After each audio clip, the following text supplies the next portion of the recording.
luar sana masih ada orang yang lebih di bawah kamu.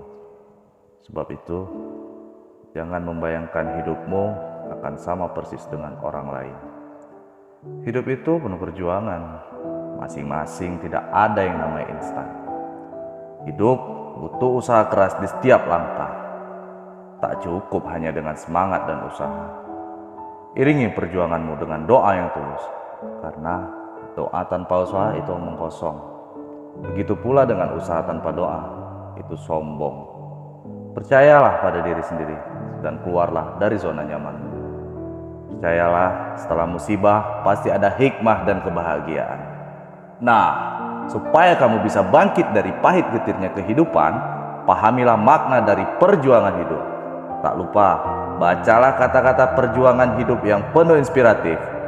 Sebab motivasi terbaik datang dari diri sendiri.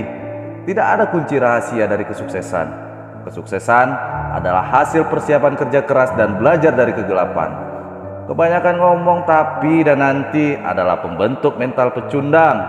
Jika kamu menunda pekerjaan yang bisa kamu lakukan sekarang, berarti kamu menunda kesuksesan yang bisa dicapai sekarang.